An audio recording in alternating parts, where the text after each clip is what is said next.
Hey guys, what's up? Welcome back to the channel this week. We're going to be working on the LS Jeep yet again, and probably will be for several weekends to come. Really trying to make a big push to get this thing finished up, hopefully by the end of the year. I had some big upgrades this week. Actually got my wheels and tires in, the ones that I ordered, based off the mock-up set that we had on there before. We'll take a look at those in a minute. Got the entire steering system put on. Tie rods, drag links, all that's all on and buttoned up and just loosely adjusted. Obviously, we'll get an alignment before we put this thing on the street. Got the rear cross-drilled vented rotors. Got the rear extended studs from ARP. And I've got a set of wheel spacers coming for the rear 1/2 inch that are hub-centric, both on the axle side and the wheel side. Got a company in Texas making those for me. They're supposed to be here on Tuesday. So we're going to take a look at those things, and then we've got a transmission cooler that we're going to install. So let's get into it. All right, guys, got my wheels and tires mounted. These are the fronts.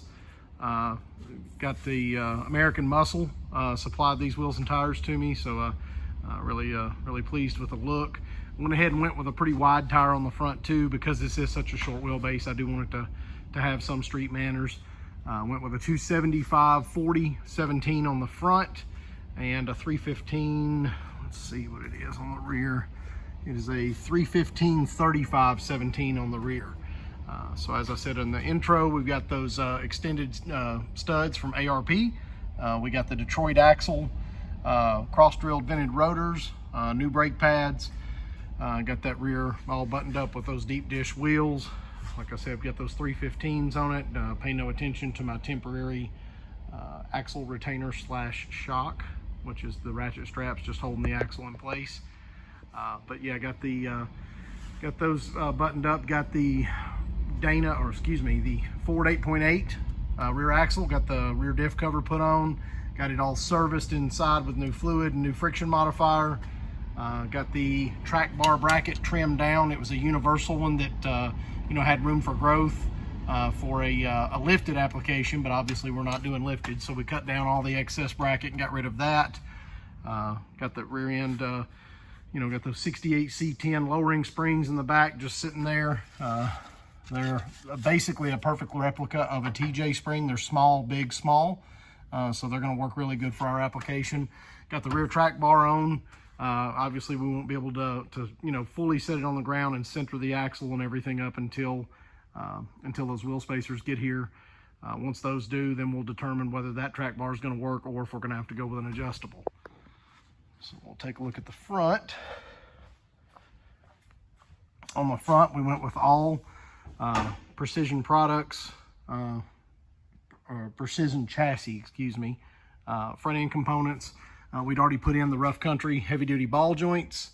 Now we've got the new tie rods, adjuster sleeves, tie rod at the pitman arm, the long adjuster for the front driver's side tie rod. Everything's new.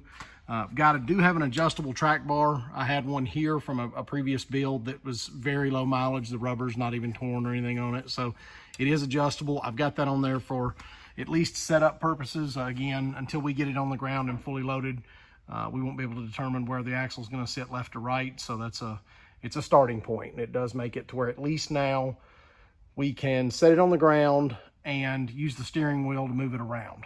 So the steering is all new. Obviously, like I said, we'll get that lined up before we put this thing on the road. Guys, here's a better look of that rear transmission cross member. This is actually one I got, actually got it off Amazon, believe it or not. It's designed for a 55 Chevrolet, a Tri-5 Chevrolet. It's already powder coated. It's made and designed for the Chevrolet transmission. The only thing I have to do is on this bracket, I'm going to weld in a couple of little gussets here to strengthen this. On the passenger side, it's really tight. I don't know that I'll need to weld one in, but I may when I've got the welder out, weld one in to strengthen that up. But I know we talked a little bit about it in the video last week, but I wanted to give you a better view of what that looks like. That's going to give us plenty of room for a drive shaft loop right back here, just beyond the cross member, and nice little shot back to that Ford 8.8. So we're getting really excited about putting this thing together. Okay, you'll have to excuse me. I'm not exactly sure how you pronounce this. I think it's Dural Performance. Got the transmission cooler for that 400 turbo, and that's what we're going to work on today. We're going to work on getting this mounted. I'll show you exactly where we're thinking about putting it. You know, obviously with the turbo and everything up front, we're going to have plenty of activity going on back there. So if you look at the rear axle, and this is up inside the rear frame cross section of the Jeep, you know, right on the back side of the Jeep, we're going to make some brackets, and we're going to put those in and see if we can't locate that in this area back here, away from all the moving parts. And you know, it should get plenty of fresh air back here, tucked up where you won't actually see it from behind. But that's what we're going to work on today. All right, guys, so I got into the steel rack over there and you know, found some simple 3/16 by 1 inch wide plate. So what I'm going to do is I'm just got this up for mock-up. I haven't cleaned the ends or anything up on it yet, but I did fold and bend. And what I want to see is if that tabs onto the back of the body and that tabs onto the floor. If we do 2 of those, 1 and 1, then it'll give us a good mounting location for that transmission cooler. So that's what we're going to work on now. So we're going to replicate this bracket, drill them, get them placed, and then we'll look at hanging the cooler. All right, guys, got those brackets fabbed up. Pretty simple system. A couple of brackets running here to here, to the floor pan of the Jeep, back to the rear apron, which is connected to the floor pan, not touching the frame, totally supported by the body. Of course, then I mounted the actual cooler itself to the brackets to where it is removable and serviceable. I've got the 90-degree 6AN fittings here that I'll run and chase up the frame rail up to the transmission. And then when we wire the Jeep, we'll obviously tie in the wiring on this to make sure it's running the right direction. So got that transmission cooling fan, got that thing installed. I'm going to pull it all back apart now and paint it. And next time you see it, it'll all be clean, and probably in the next video, all clean and final installed. But that's what we were looking for. Another one off the list. All right, guys. Another successful accomplishment of a task on this little LS-powered TJ. We did get some work done this week. Like I said, we got the steering taken care of. We got the front and rear brake rotors on. We got the wheels and tires.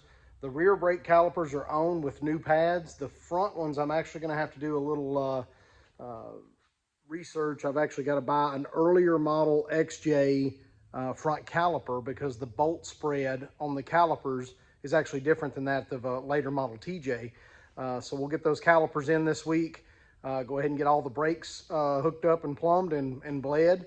And then that'll have the steering and the brakes taken care of. Then we've got to take care of getting some shocks under this thing.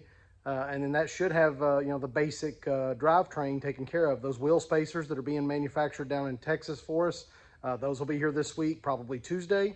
We'll get those on, get those everything torqued down, and then we'll look at, you know, clearance in the rear. It's a little tight on the frame with those 315s.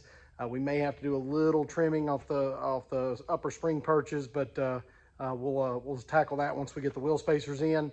And we're moving forward, guys. We're marching in the direction of getting this thing completed. We've got about 8 weeks before that week off of Christmas, and we're really going to push hard to get a lot of work done that week. I don't know that we'll finish it, but that's our goal right now, is to make that the 12, 14, 16-hour days of you know, Monday through Friday or whatever we do that week, you know, excluding Christmas Day, of course. But we're really going to push hard and get as much as we can done that week. So as always, we appreciate you tech guys tuning in.